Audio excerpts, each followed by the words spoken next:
Bueno, como sé en la diapo, la clase que van a escuchar es de inestabilidad del tobillo en el deporte, más que todo inestabilidad crónica, que es lo que más se ve de manifiesto en los pacientes deportistas, sobre todo después de haber sufrido un esguince de tobillo. Mi nombre es Nahuel Zavala, trabajo en el servicio de rehabilitación de traumatología del Sanatorio Allende, de terapia física, y bueno, vamos a arrancar con la clase. Un breve repaso de la anatomía del tobillo, importante para tener en cuenta que la inestabilidad se debe muchas veces por déficit de los elementos articulares que sostienen al tobillo o a la articulación tibio-peronea astragalina,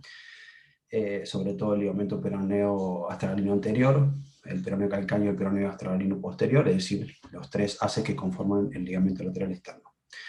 Es una articulación muy estable, pese a eso, debido a su configuración ósea, a las estructuras cápsula ligamentosa y a los tendones musculares que los cruzan, sobre todo de los tendones de los peroneos, que son los tendones que ayudan a coaptar la articulación a nivel externo o a estabilizar la articulación. El esguince lateral de tobillo es una de las lesiones más frecuentes en la consulta traumatológica, sobre todo a nivel deportivo. Normalmente o alrededor del 20% de estas lesiones puede generar una inestabilidad residual o una inestabilidad crónica mecánico-funcional. El paciente siente una sensación de falta de control, una sensación de que el tobillo está no contenido, por decirlo de alguna forma. El tratamiento se debe comenzar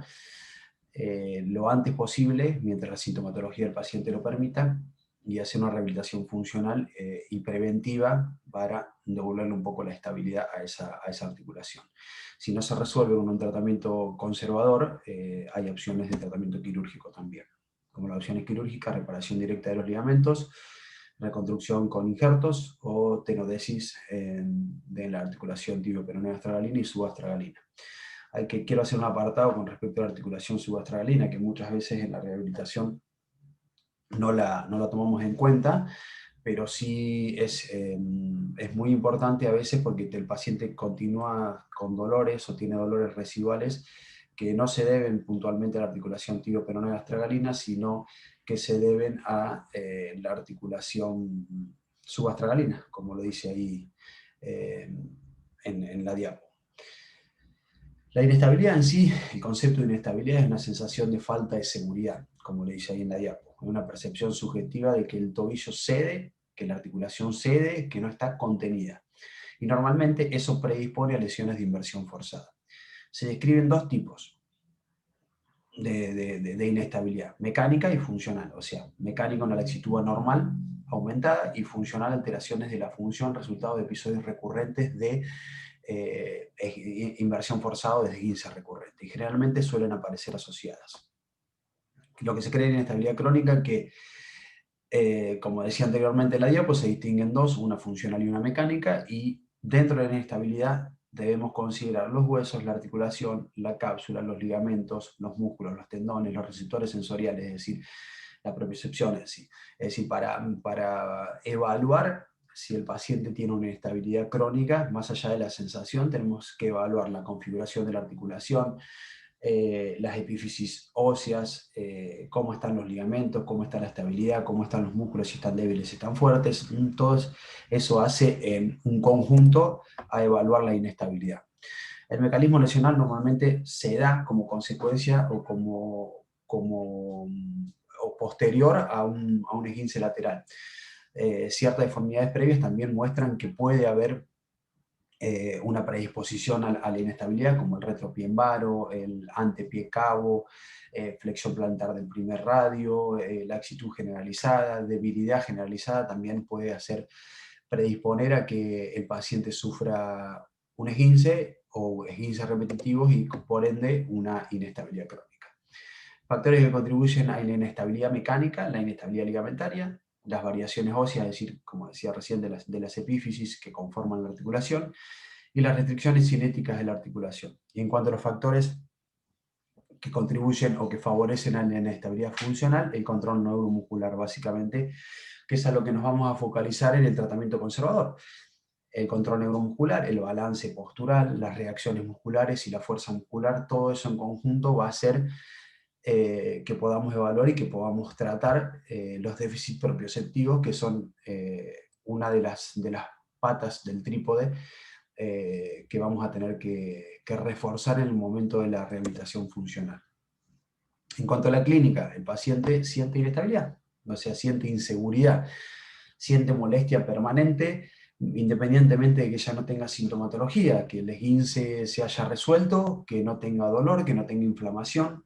que no tenga sintomatología relacionada a esto, pero sigue sintiendo una molestia permanente, una molestia sorda, una molestia que no se exacerba, pero que siempre está. Bueno, esa es una de las características que presenta el dolor en la inestabilidad crónica. Las alteraciones mecánicas, como bloqueos, chasquidos, clics, que pueden hacernos pensar en un proceso de inestabilidad siempre y cuando venga acompañada de otra sintomatología, porque, a ver, las articulaciones son propensas a hacer chasquidos, a hacer clics, y no por eso vamos a estar pensando que todas tienen inestabilidad. Pero si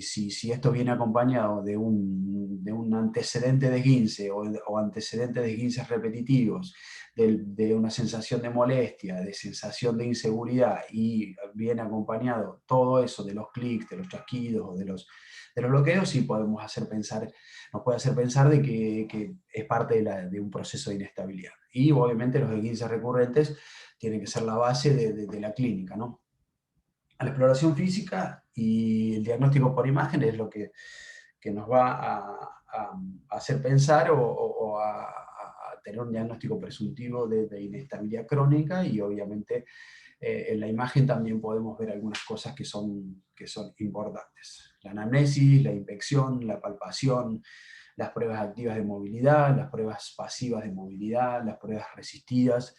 para evaluar la fuerza muscular, las maniobras de cajón anterior, de cajón posterior, de bar forzado nos van a hacer nos van a demostrar un poco cómo está el tobillo, cuán estable o cuán inestable está, sobre todo el ligamento lateral externo, que es, como decía al principio, el que más afectado se ve. Pruebas de apoyo unipodal, prueba de estrella, son todas pruebas que se evalúa la estabilidad articular. El test de presión de la sindesmosis para evaluar o para ver cómo está la tibio-peronea astragalina inferior, que es una articulación que también hay que tenerla en cuenta o también hay que evaluarla en el momento de considerar un esguince o de considerar una inestabilidad, ya que es parte fundamental de la articulación de la articulación del tobillo, de la articulación tibio-peronea astragalina. O sea, si la mortaja se abre por una lesión o está inestable, la otra articulación tampoco va a estar estable, entonces también es importante evaluarla. Y obviamente los estudios complementarios, radiografías bajo estrés se pueden hacer. Normalmente esta radiografía no se hace en agudo porque obviamente el paciente no tiene inestabilidad, si no tiene un proceso agudo de un esguince, y además que en agudo es extremadamente dolorosa. Entonces es un estudio que nos puede servir para evaluar la inestabilidad, y se hace obviamente en un estado crónico, en la que ya no hay tanto dolor o no hay dolor. Y ahí se hace una medición de los ángulos de la articulación para determinar la apertura y para determinar si es una articulación inestable. La resonancia, obviamente, es el estudio por excelencia para determinar esto. La resonancia nos sirve para evaluar las partes blandas y sobre todo para ver cómo están los ligamentos, y focalizándonos, como decía, en el ligamento lateral externo, en el fascículo anterior o en el fascículo medio, que son los fascículos que generalmente se lesionan y que nos hacen tener un paciente, o le hacen tener al paciente una sensación de inestabilidad o de inseguridad porque el tobillo no está contenido. Y otra de las cosas que se puede utilizar, que no es demasiado frecuente, es una ecografía de partes blandas ahí a nivel del ligamento lateral externo, pero básicamente se utiliza radiografía y resonancia para hacer el diagnóstico. Ahí vemos algunas imágenes en la prueba de cajón anterior, de cajón posterior, es simplemente tratar de desplazar el astrágalo hacia adelante o hacia atrás y ver cuál es la respuesta. Normalmente cuando tenemos una lesión del fascículo peroneo astragalino anterior,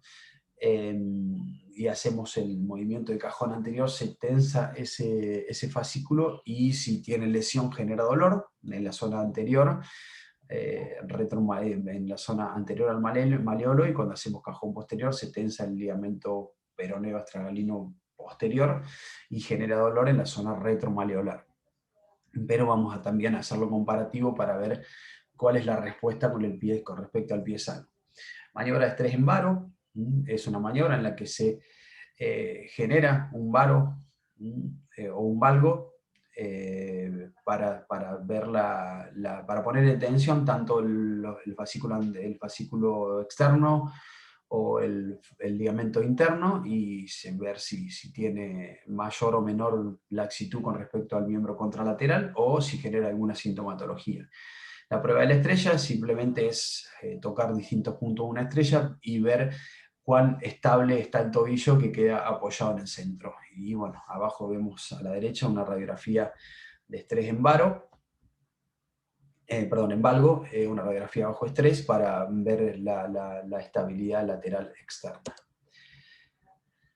El tratamiento. El tratamiento de este tipo de patologías tiene que ser estrictamente conservador. Si el tratamiento conservador se puede llevar a cabo de una manera efectiva, normalmente no se requiere un tratamiento quirúrgico, pero hay que tener en cuenta que si este fracasa, inevitablemente hay que devolverle la estabilidad a ese tobillo de alguna manera, y lo que se hace generalmente es un tratamiento quirúrgico. Los objetivos son combatir el dolor, ese dolor residual que yo les comentaba anteriormente que tenía, ese dolor sordo, molesto, que es constante, que no es muy intenso, pero sí es constante. Disminuir la inestabilidad es básicamente el objetivo principal del tratamiento, y obviamente prevenir episodios posteriores de inestabilidad y los futuros cambios artrósicos que se van a generar a largo plazo en caso de mantenerse mucho tiempo o a largo plazo esa inestabilidad. Va a generar un mal funcionamiento articular que nos va a generar esos cambios artrósicos. Entonces, repasando, lo más importante del tratamiento conservador es disminuir la inestabilidad, que desde ahí va a partir el resto de las premisas en cuanto al tratamiento, o los objetivos en cuanto al tratamiento. Como les decía, el tratamiento conservador se basa en diferentes modalidades de ejercicios. Principalmente, como les decía hace un par de diapos anteriores, tenemos un trípode en el que tenemos el entrenamiento propioceptivo, el fortalecimiento, y obviamente esos dos nos van a dar como resultado una mayor estabilidad. Entonces, podemos ayudarlos de vendajes, de férulas o tobilleras. Obviamente que dentro de todo tratamiento debemos incluir el estiramiento o la elongación de las distintas estructuras, y las plantillas también pueden servirnos como un complemento para el tratamiento. Pero fundamentalmente el entrenamiento propioceptivo, el balance muscular y el fortalecimiento de esta musculatura son las tres patas que nos van a conformar el trípode para tener un tratamiento exitoso de la inestabilidad. En este caso, como estamos hablando, inestabilidad de la articulación tibio-peronea astragalina. Como ustedes saben, la propiocepción es toda articulación o toda estructura tiene sensación propioceptiva, es la fuente de información sensorial que se recepta tanto para mantener como para dirigir el control neuromuscular. Tenemos un montón de receptores propioceptivos a nivel capsular, a nivel muscular, a nivel articular, a nivel libre, que todos esos conforman una fuente de información que va a permitir a la articulación, al músculo, a la cápsula, al ligamento, funcionar de la mejor manera. Como dice ahí, es un proceso subconsciente y es extremadamente rápido y se realiza en forma refleja. Por eso, cuando hay una lesión, en este caso un esguince que genera una inestabilidad crónica, nos va a generar una alteración de este arco reflejo que genera ese proceso de información o ese conglomerado de información propioceptiva, como les decía, a nivel articular, capsular, ligamentario, muscular, que todo eso va a confluir y va a generar un arco reflejo de acomodación, de estabilidad, que ante la lesión eso se pierde. Entonces, eso es lo que tenemos que volver a entrenar cuando nos planteamos como objetivo mejorar la propiocepción o la sensación motriz del movimiento. Para eso podemos tener debemos tener en cuenta distintas progresiones, distintas complejidades de los ejercicios, debido a que como se pierde el proceso ese proceso reflejo de integración y de respuesta, es importante que vayamos dándole cierta progresión o cierta complejidad al ejercicio. Ahora, es importante que los trabajemos a todos, porque no es lo mismo trabajar sobre una superficie estable que sobre una superficie inestable. Y cuando el deportista vuelve a su actividad, tiene situaciones de estabilidad en las que requiere propiocepción y tiene situaciones de inestabilidad, siempre hablando del plano, en las que requiere también ese proceso de estabilidad propioceptiva. Entonces, es importante que trabajemos en superficies estables y en superficies inestables, de manera unidireccional o de manera multidireccional, porque todo eso nos va a hacer que en cierta forma reproduzcamos un poco las distintas exigencias que tiene a nivel deportivo, trabajando sobre una pierna o sobre las dos piernas en apoyo unio bipodal, de manera estática y de manera dinámica. Entonces, trabajando esas progresiones vamos a estar tratando de involucrar o vamos a estar involucrando todas las actividades o todas las exigencias que el paciente va a tener a nivel deportivo. En cuanto a la complejidad, lo podemos hacer con o sin supresión visual, es decir, vamos a darle más complejidad porque vamos a estar anulándole uno de los receptores propioceptivos y esteroceptivos también, que contribuyen, en realidad es esteroceptivo que contribuye a la estabilidad propioceptiva.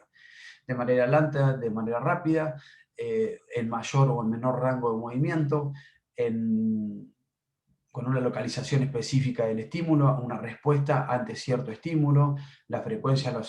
solicitación, el factor sorpresa, son distintas alternativas que podemos utilizar para complejizar los ejercicios y que tienen que ser utilizadas en su mayoría, porque, repito, durante la actividad deportiva las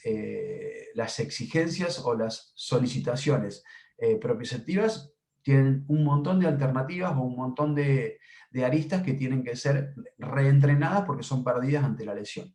Como dice ahí, el objetivo es devolver la capacidad inconsciente de evitar las posiciones vulnerables. En este caso, una posición de inversión forzada y flexión plantar, que es lo que me va a generar el esguince y que si no se recupera todo esto, nos va a generar una inestabilidad posterior. Y acá hay algunas imágenes en cuanto a los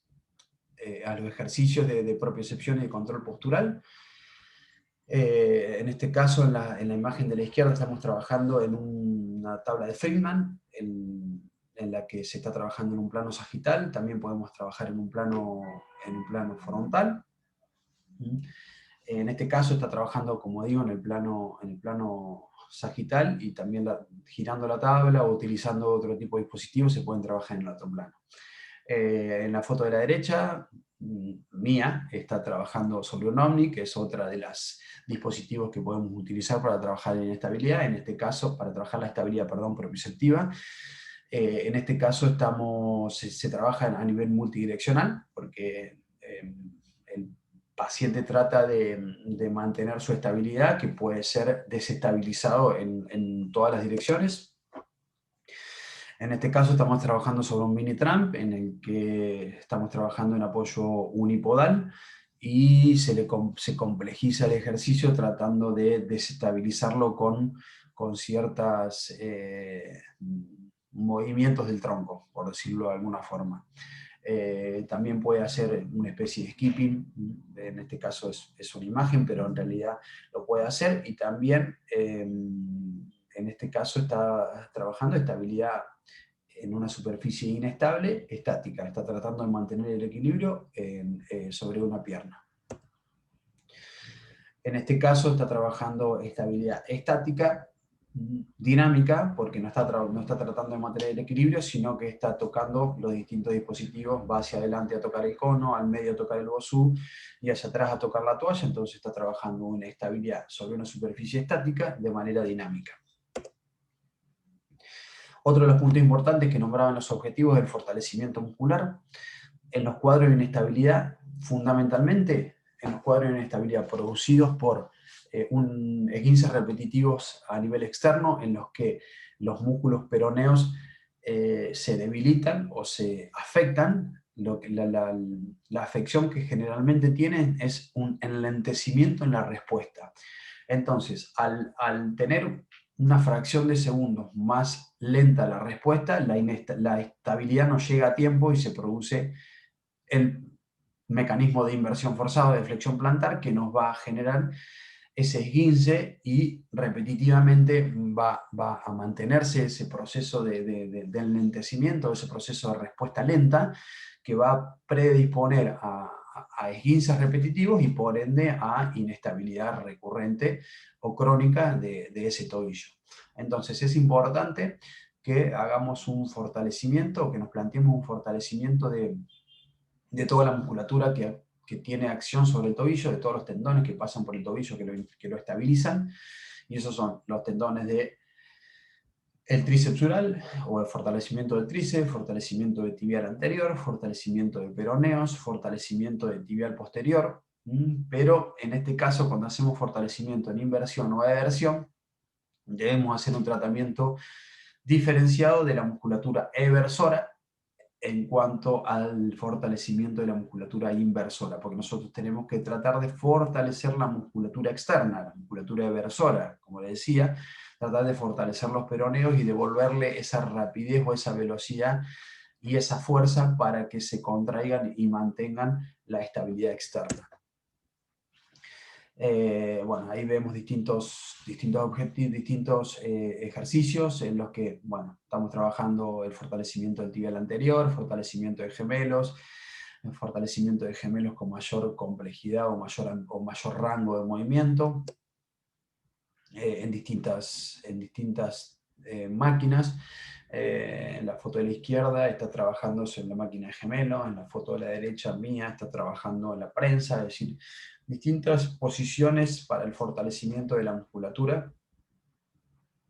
que vamos a ir progresando o que vamos a ir utilizando dependiendo de la evolución del paciente. Vendajes. Los vendajes es como un poco, controversial o discutido el tema de la utilización de los vendajes. Estudios recientes que estaba leyendo para preparar esta clase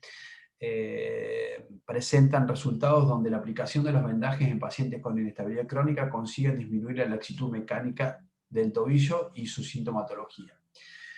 Lo cual puede ser cierto, en cuanto a mi experiencia,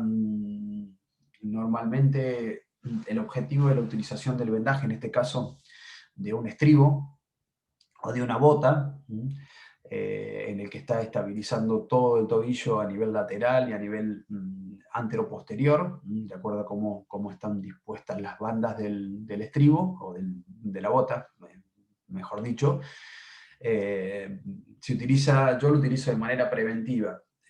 pero sí es cierto que puede disminuir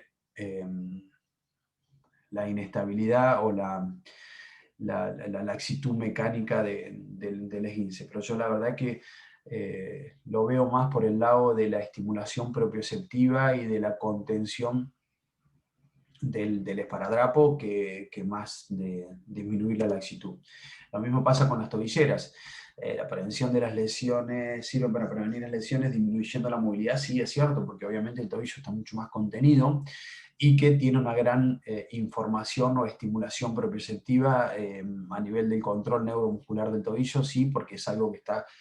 constantemente mandándole información esteroceptiva y propioceptiva a los receptores, entonces va a producir una mayor estimulación, pero el problema es que, yo le digo a mis pacientes, o sea, la tobillera, mientras la tenga puesta, va a actuar a esos niveles, pero en el momento que se retire es como que se le va a sacar una gran fuente de información. Entonces, si no lo complementamos con el tratamiento, con la estimulación propioceptiva, vamos a tener, digamos, inestabilidad en el momento que se retire. ¿Por qué? Porque mejora la retroalimentación somatosensorial, disminuye la carga muscular, es lógico, y esto es beneficioso en el momento que la tiene puesta. En el momento que se la retira, vamos a volver a lo mismo de antes. Entonces, debe ser, si se utiliza, debe ser, desde mi punto de vista, acompañada de la rehabilitación funcional que hablábamos anteriormente. Los ejercicios de elongación son importantes de toda la musculatura trabajada, como en cualquier proceso de rehabilitación. Es importante mantener la longitud muscular o la flexibilidad muscular para una mejor respuesta. Y en cuanto a las plantillas, yo creo que las plantillas pueden ser utilizadas y son beneficiosas en ciertos casos, pero deben ser evaluados de manera puntual cada uno de los pacientes de acuerdo a la necesidad que tenga y de acuerdo a la causa de la inestabilidad. Si la causa de la inestabilidad es un problema morfológico, por decirlo de alguna forma, como decía anteriormente, un antepié cabo, un retropié varo, una alteración de la configuración de las articulaciones, puede ser de utilidad la plantilla. Pero hoy por hoy sabemos que muchas veces cuando se hace una plantigrafía o algún estudio del pie, los ortopedistas o los que hacen los estudios le recomiendan a todos los pacientes que utilice plantilla, y muchas veces ese pie, de acuerdo a las alteraciones que tiene, entre comillas, las alteraciones que tiene, está estable o está, digamos, contenido, está manteniendo esa estabilidad o está manteniendo esa forma y ese buen funcionamiento, por decirlo de alguna forma. Entonces, si se modifica con una plantilla, muchas veces se genera un desequilibrio que a veces no es tan beneficioso, sino al contrario. Entonces, la utilización de la plantilla yo creo que es beneficiosa, pero siempre y cuando se evalúe cada caso en particular. Y obviamente, como decía al principio, si todo este tratamiento conservador no resulta beneficioso o no soluciona ese proceso de inestabilidad, obviamente que se debe, si el paciente por lo menos quiere continuar con su actividad deportiva, no lo puede hacer con un tobillo inestable. Entonces las medidas para que se puede utilizar en caso de que el tratamiento conservador resulte insuficiente es solucionar la inestabilidad con alternativas quirúrgicas. Obviamente que esto no es un tema que me compete, pero bueno, hay que nombrarlo. Obviamente cada uno de los médicos utiliza las técnicas, y hay un montón de técnicas, hay múltiples técnicas, pero bueno, hay reparaciones anatómicas, reconstrucciones anatómicas y reconstrucciones no anatómicas, así como englobando los múltiples tratamientos quirúrgicos que se pueden utilizar. Obviamente que después de este tratamiento quirúrgico, sea cual sea, el paciente tiene que hacer la rehabilitación funcional que fracasó en una primera instancia, tiene que hacerla en el postquirúrgico. Como conclusión, para redondear esto, la inestabilidad crónica del tobillo es una lesión relativamente frecuente, ya que los esguinces de tobillo son afecciones o lesiones deportivas muy frecuentes, y como decía al principio, el 20% de estas lesiones nos genera un proceso de inestabilidad, y muchas veces ese proceso de inestabilidad se convierte en crónico. A veces es difícil de identificar por su clínica subjetiva. Como les decía anteriormente, tiene un dolor muy sordo, a veces no está, a veces va y viene el dolor. Entonces muchas veces ese proceso de inestabilidad, si no se pone de manifiesto o el ojo del médico o del kinesiólogo no está entrenado, muchas veces se pasa por alto y el paciente está con dolor, está con dolor, está con dolor, y no se sabe por qué. El tratamiento se basará, como lo planteé en esta charla, en una rehabilitación funcional. Es el tratamiento por elección como primera instancia en este tipo de pacientes, y cuando este tratamiento es insuficiente, se requieren las técnicas quirúrgicas para reconstrucción de los ligamentos y para tratar de, mediante esa reconstrucción y con el posterior tratamiento conservador, o que no, tratamiento conservador no, con el posterior tratamiento de la fuerza, de la propiocepción, de todo lo que estuvimos hablando, lo que estuve hablando en esta charla, tratar de, combinando esos dos tratamientos, devolverle la estabilidad a ese tobillo. Bueno, muchas gracias.